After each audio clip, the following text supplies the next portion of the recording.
Welcome to our broadcast. This is Ken Taylor, president of Commercial Truck Training. Today is a very special day. We have two gentlemen that are near and dear to us, very good friends, in fact. First, Craig Judge, the Director of Business Development and the branch manager for Isuzu Trucks with Nutmeg in Hartford, Connecticut, as well as other locations. And also we have Eric Dobbie, stockbroker extraordinaire turned truck guy. Good to have you guys. Really appreciate you joining us today. Quick question, and Craig, I'm going to throw this one to you.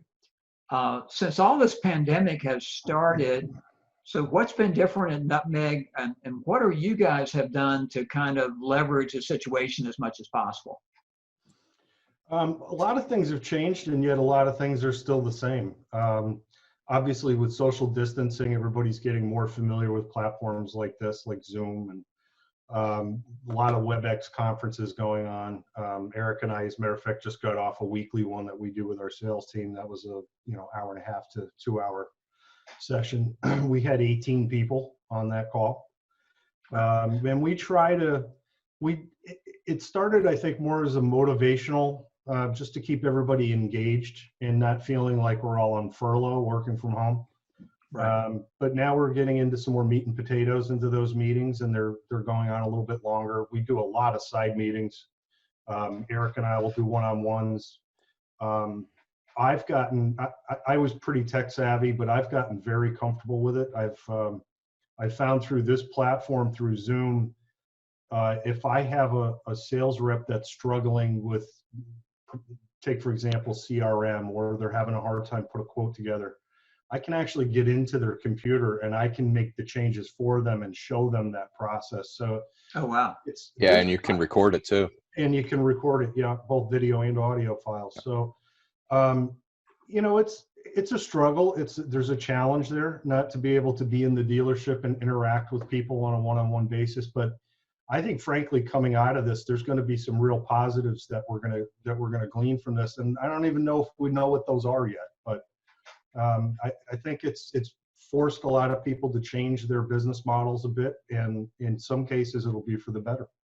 Oh, we 100% agree. Eric, from a sales perspective, and of course you've been in a couple of different industries, from a sales perspective, how has this affected you and how are you adapting? Interesting question. We deal with so many people from other states, so a lot of our calls are, the sales process is over the phone anyway. So that hasn't changed much, but in terms of the camaraderie, you miss the guys, you miss talking to the parts guys, the service guys, you miss the hands-on, you miss the handshake, you miss the walk-ins. Obviously, that's changed totally. But these Zoom calls have been fantastic. We all get to stay in touch, whether it's a 5-minute Zoom call or an hour Zoom call with a group of people. That's been great. But in terms of sales, a lot of transactions happen over the phone. So that hasn't been a big change for us. But let's see where this takes us soon. Looks like a couple states are loosening up a little bit. Craig and I got out to play golf on Sunday, which was nice. That was the first time we really done anything socially. So that was a nice break for, we needed it. I mean, I've been in my apartment for 6 weeks now. So it's a little frustrating on that aspect because I miss the people. I miss hanging around. I miss, the hugs, the high fives, other than sales, it hasn't changed a whole lot. Just for the record, I don't miss the hugs. Well, it's nice to see that Eric's operating from his vacation home in Tahiti right now. Right. Yeah, well, actually, that's your backyard. Apartment, right? Apartment, right, exactly. Oh man, I love the background. That's a nice touch. So, as far as, and this is for Craig, as far as a dealership as a whole, what would you be recommending to dealers across the nation right now to adapt to this and get ready for next steps? And what are those next steps? The next steps are, I think, going to depend a lot on how long this drags on. You know, so that some people are of the mind that it's going to be a fast snapback, kind of a V-shaped recovery. I'm getting the indications that it's going to be more of a slow roll. You know, I'll give you just an example. The state of Connecticut yesterday announced that our schools are going to be closed for the rest of the school year. Yeah. Same thing with us. So even if a person can now get back to work, there's going to be a daycare issue, and the daycares are closed. So unless you've got a close family member that you can have watch your children, people are going to have to make a decision. Do I go back to work or do I stay home with the kids? So even though we're going to see on the news that, you know, we're now at phase 2 and phase 3 and phase 4, it's going to mean different things for a lot of different people. One thing I will say is I've pushed very, very hard for the last 5 or 6 years for not just Nutmeg, but the previous dealership I worked for, to embrace technology and get comfortable with it, as more and more transactions were being done online with the Amazons and, you know, the Targets and I think we had somewhat of a competitive advantage that we were a little ahead of the curve. So this is not a shock for our salespeople. They're very used to doing transactions online, over the phone, paperwork getting emailed back and forth. We do a lot of business. I'm going to say well in excess of 50% of our business is not done in person. It's done through some sort of other platform. So it hasn't been a real shock to our sales department, I don't think. I think they were well prepared for it. Knowing that, a lot of our competition wasn't.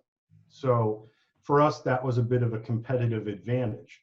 That advantage now is going away at an accelerated rate because dealerships are being forced into embracing these platforms. Yes. So whereas I thought I had probably a 3 to 4 year window before everybody caught up, it's probably going to be 8 to 10 months, and we're all going to be kind of here. I think dealerships just have to embrace that things are going to look different on the other side, and maybe you don't need sales guys in a showroom all day anymore. Maybe it's 3 or 4 hours a day, or maybe it's a staggered schedule. If you've got employees that are somewhat motivated, and you've got employees that are somewhat structured in their routines, they can work from home. You know, I know personally, I've been working from a home office on a regular basis for many years. It saves me 9 hours a week just because I don't have to travel back and forth. Right. Yeah. You know, I leave my house to make sales calls and I'm on the clock. I don't have to go to an office, punch in, and then start my day. So it's made me a lot more efficient. I'm set up. I've got 5 computer monitors in front of me. And to me, I was home anyway. It wasn't a big deal. Guys like Eric, who are used to that one-on-one interaction, it's been, I'm sure, and he can speak to this, it's been a lot more of a challenge for him than it is for me. Eric? Oh yeah, absolutely. I like the face-to-face, you know, the smile, get to know somebody, the questions. It's different when you're just doing it on the phone. It really is, but it's not new to us. For example, I'm selling a truck to a guy in Lake Tahoe right now, you know, and we've just had 25 phone calls in the last 2 weeks. Everything went smooth, and he bought a truck from us, and we're shipping it out on Monday. And I've never seen him in my life, and so it can be done. Do I prefer the other way? Yeah, absolutely. I mean, we're all people. We love to, you know, see each other and jobs and stuff. But yeah, but it's Craig's right. I think at Nutmeg we were ahead of the curve in terms of technology anyway. But I think he made a good point there that it's going to speed up everybody else to catch up to us. I think, and that's actually a good point, Craig. You know, because it's forcing people to change. And you know, a lot of people in the industry don't like that. So we'll see where it takes us. But so far so good. You know, my hair's longer. I haven't had a haircut in 6 weeks. Yeah, but 5 weeks. Here. You know, but I'll take a rate check out to hug Craig when I see. Social distancing, guys. Come on. Yeah, exactly. Elbow rubs. Yeah, exactly. Well, how do you think social media, LinkedIn, Facebook, Twitter, Instagram, is that going to change in any way? Are more people going to be using it? And what are your thoughts on that? Yeah, either one of you guys. I think social media 6 months from now is going to be the telephone a year ago. I really enjoy this platform. I love doing this. Yeah. I like to be able to look at Will, and you know, a nod of the head means something in a conversation that you can't get over the phone. Right. You can read people a little bit. For me, it's an intimate way to have a conversation with not just one person, but like today with 18 people. You know, logistically, for me to get 18 people in a conference room in one location, that never happened. But we were able to send an email out to 18 people and put it together in 10 minutes. Yeah. So it's, you know, social media is great. I think there's going to come new platforms in social media that we don't know. I mean, you hear about the TikToks and all this new stuff that's coming out. Right. And frankly, I think the manufacturers need to wake up and realize that it's a phenomenal way to communicate with your dealer body. We have had, as you know, you joined us on one of our sales calls, Right. and we had Sean Skinner, the president of Isuzu Commercial Truck of America, on one of our sales calls. I'm not getting him to fly to Hartford to attend a sales meeting, but we were able to put that together. I have Krista Torno from Navistar is joining us next week on our call. Oh, wow. I have Brian Tabel scheduled to join us from Isuzu. He's in the marketing department. He's going to join us. Right. So this has not been a step back for us. This has been a gigantic leap forward as far as communication goes. And I just, you know, for those other dealers out there that, you know, they're kind of, let's face it, our industry, some guys are really old school, you know. I had a sales rep that just recently upgraded from a flip phone. So, you know, now's the time, because I don't think a year from now you're going to be able to catch up. I think you've got to be on it right now. Now is the opportunity. Yeah, the only thing I regret is I didn't buy Zoom stock. Yeah. Oh, well. Yeah. How could we not see that coming? You know, and from a salesman's perspective on social media, if you do a little homework, there's so many groups out on Facebook, not just individuals. And, you know, you can have a landscaping group, you can have a plumber's group, you can have a roofer's group, but you got to do a little bit more homework. But they're out there. I mean, there's fitness groups, there's, you know, so it's not just individuals. And I think that's, now you can target a specific market very easily and get that, you know, exposure real quick. So yeah, let me jump on that group thing too. Yeah. That's kind of a new thing for me too. I've been on Facebook for a long time. Frankly, I never post anything personal on Facebook. I don't put family pictures, vacations, any of that. I use it primarily to stay in touch with people from a professional standpoint. And I know that platform's not really built for that. That's more of a LinkedIn thing, but let's face it, everybody's on Facebook. So yeah, I got involved in a couple of groups in our area that are industry specific. One's a landscape group and there's a plumbers group. And I didn't do that necessarily to market our wares to a targeted group of people. I chose those groups because a lot of our customers were in those groups. And it's a way for me to stay in touch with them. Right. And what I've noticed has happened, and this has evolved over the past few months, is those customers in the group have become advocates for us. Yeah. So someone will ask a question about, you know, what's the right body to put on this truck, and I'll pipe in, as I always do. And it happens almost 100% of the time. One of our customers will follow up and say, trust these guys, they know what they're doing. And by the way, if you need a new truck, they're the guys to get it from. So the thing you got to be careful about with these groups is a lot of them have pretty strict rules about, this isn't a place to push your products. This is a place to exchange ideas and give advice. And you need to be very mindful of that. It's a great point, and we advise that all the time. You know, it's kind of interesting because I'll get calls from people who want to use LinkedIn to a better capacity, or Facebook. And I always tell them it's not a place to sell, it's a place to build relationships. Right. I was And just that's about to your bring job. that How up. can Yeah. Yeah. How can you help? And Will can probably speak to that as well. Will? Yeah, no, I completely agree. I was just going to say that because Eric hit on that without actually using the term, is the focus on the relationships. That's what you're doing by what you two just said. You're finding that group and you're finding out what's important to that group. And then, yeah, are you working it a little bit? Sure, but you're really just finding the common ground with those people and being able to figure out what makes them tick and how you can help. And that yes, in a way, that's an essence of sales, but it's so much more of a relationship, and it's such a better way to go. So I think in the case of you guys in particular, the more you do what you've already done, you'll still be able to separate from anybody that tries to catch up on these tools. Yeah. It's something I'm focused on every day. Yeah. I'm used to spending a lot of hours in front of a computer monitor anyway.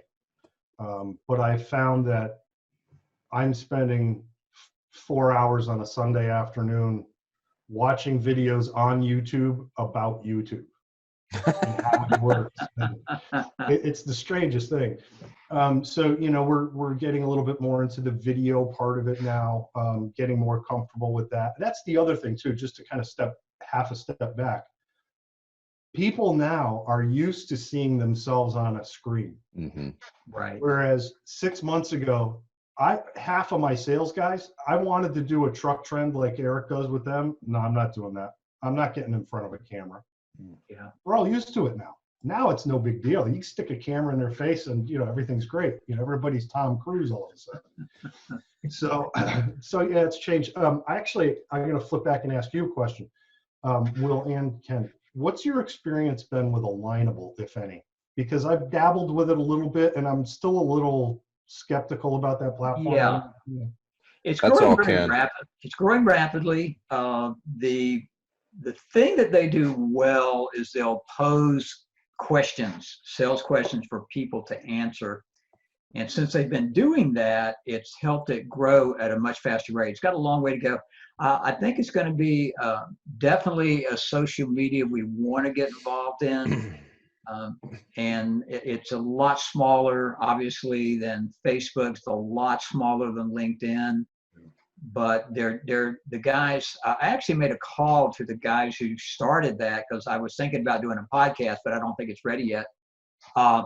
And they told me their philosophy, and the philosophy was, we want total engagement. We want to connect people that want to be connected, and that's why they pose the questions so often. I've answered questions on there probably 4 or 5 times and gotten a lot of feedback, mostly positive.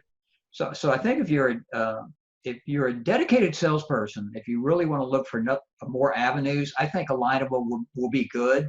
But it's one of those things like anything else. You better be consistent at it, or you're wasting your time.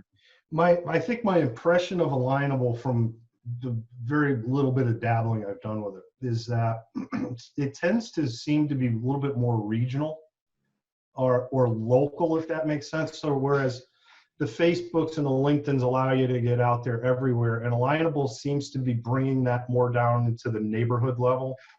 I noticed a lot of the groups are Hartford, Connecticut, Manchester, Connecticut.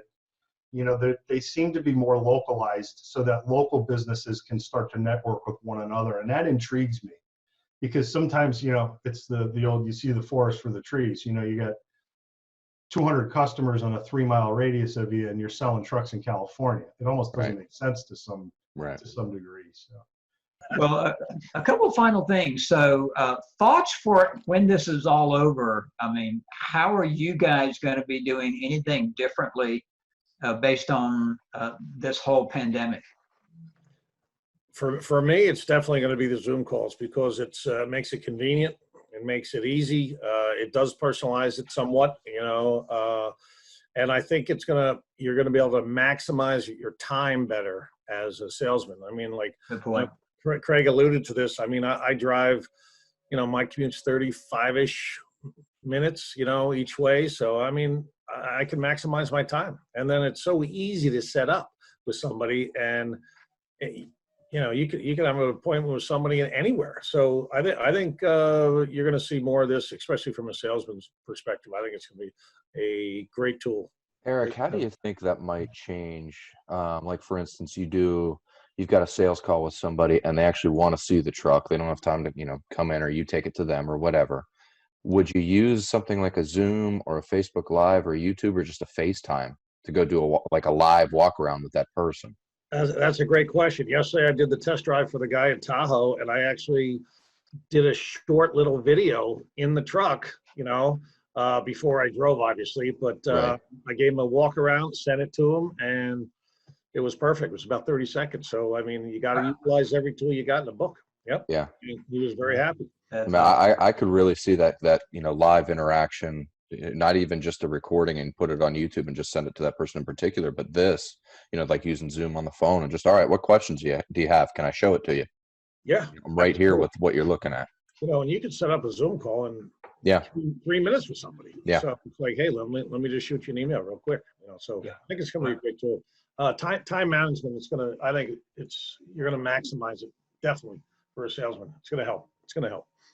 Good. I think, Craig, any last thoughts? Yeah, I'm just checking my internet connection here. It was getting a little funky, but I think it's okay. Everybody's on a Zoom call. Yeah, I mean, look, let's, just hypothetically, this could be a conversation between, a CEO and a CFO, a truck sales guy, and a body guy. Yeah. We could all be having a conversation about what the next move is. Yes. And, the CEO of the company says, I'd like to see what that would look like. And I could, with a click, I could share my screen and show you the last 5 that we built. Everybody's time is valuable. I think you're going to see productivity really, really increase. I had 2 of my sales guys make pretty much the same comment in the last couple of weeks. And that was that they found that now that they're working from home and they're set up, they have the infrastructure. Now they have the printer and they got 2 monitors and they've got all of that they now find themselves working more hours. Mm-hmm. Wow. Without realizing it. It's 7:30 and I'm still doing quotes or calling customers. Whereas, before the tendency was 4:30, the parts guys start to filter their way out and the sales guys are right after them, right? So I think businesses are going to see a more productive workforce if they embrace it. And the clincher is, though, if you've got people working for you that are working remotely, working from home, if you can't trust them and you don't think they're doing the job, then you get the wrong employees. Because chances are they're goofing off when they're in the office anyway. There you go. Yeah, I think there's an element of that, like that saying with, when you make a lot of money, it only amplifies who you really are, kind of thing. I think we're going to see a little bit of that too, is the ones that are enthusiastic about connecting with people will absolutely use this. Right. But the ones that are resistant are going to find a way to, oh no, that doesn't work for me. That's not the way you sell. And the right answer is to embrace it, because it's not going to go away. Right. So, and the other thing, to kind of piggyback off of your point, Craig, I've noticed working from home in my situation with a toddler and a 6-month-old, that when I have a Zoom call, it is treated by my wife as an appointment, and she'll go ahead and block out, take care of the kids when I'm at home. And I'm obviously at Ken's today. But if it's just a phone call and it maybe doesn't have a schedule, there might be a little delay, or maybe even the person I'm trying to call has something else going on. Whereas if you've got that, hey, we're jumping on at 3 o'clock on Zoom, you're expected to be there. It's an appointment, and people will show up. My mind tends to wander, and as you were saying that, I had some thoughts come in my head, and here's one of them. Kids learn from the environments that they're in, and what's happening right now. You've got a toddler and a 6-month-old, almost 7 months. 6-month-old, okay, that are absorbing this environment around them, and the environment involves their dad sitting in front of a computer screen, talking with 10, 15, sometimes more people at a time. This is going to be their normal. They're growing up with this. Yeah. Good point. So what happens now, we're in elementary school and middle school, and you want to put together a study group because you got a test coming up on Friday or whatever it happens to be. They may not even be going to school anymore. This may be all done virtually by the time they get to that age. We don't know. But this is all comfortable to them. a 10-year-old now has grown up with a smartphone in their hand. They don't know what it's like to not have that. And this generation is now, they don't know what life before social and conferencing and all of this was like. So it's, the cat's out of the bag now. You can't go back. You know, Gary Vee said something on one of his stage shows once. He said, he pulled his phone out and he said, I know there's people afraid of technology and don't embrace it. He said, this will never be more simple to use than it is today. Because that technology just keeps advancing and advancing and advancing. And the longer you wait, the harder it is. Just deep dive, just embrace it. And it is what it is. Well, how many, let me pose it this way. How many people called Nutmeg, any of the branches, from a phone book? No. Yeah. No. So at some point, people will have to embrace it, even by default. And maybe this accelerates that. Who knows? Sure. What's a phone book? Oh, that's right. That's thing we used to use way back a couple of decades ago. Yeah. Gotcha. Well, guys, thank you. As always, you guys are such a treat to talk to. Great ideas. Well, thank you guys. Thank you. We love you guys. Yeah, it's kind of like family now. I appreciate you guys so much. I can't tell you. Likewise, thank guys. you so much. And you guys are a delight. And definitely, it's much more than a business relationship. It's true friendship. So Indeed. thank you so much. Really appreciate it. Always a pleasure, Will, any closing remarks? Two, at some point, you got to take me up there so I can play TPC River Highlands with these guys. Okay, And, done. We're going to make that happen. And two, speaking of golf, was it Tiger and Brady and Manning and Phil? Is that what the match is? Who you guys got? I got to go with Tiger this time. Both Tiger. I think so too. Yeah, you got to remember, Tiger's got a Masters jacket on since the last time those two went head to head. So that's true.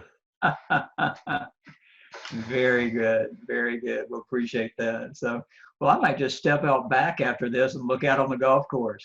The next time we do this, guys, we'll do the background of the valley course, which is there you go. I got a lake behind the house, and you can see the valley course. Which hole is that, Will? 13. 13. Yeah, okay. They flipped the nines on me, so I always have to think about it and do the math. Yeah. Cool. Well, can't wait to tee it up. Yeah.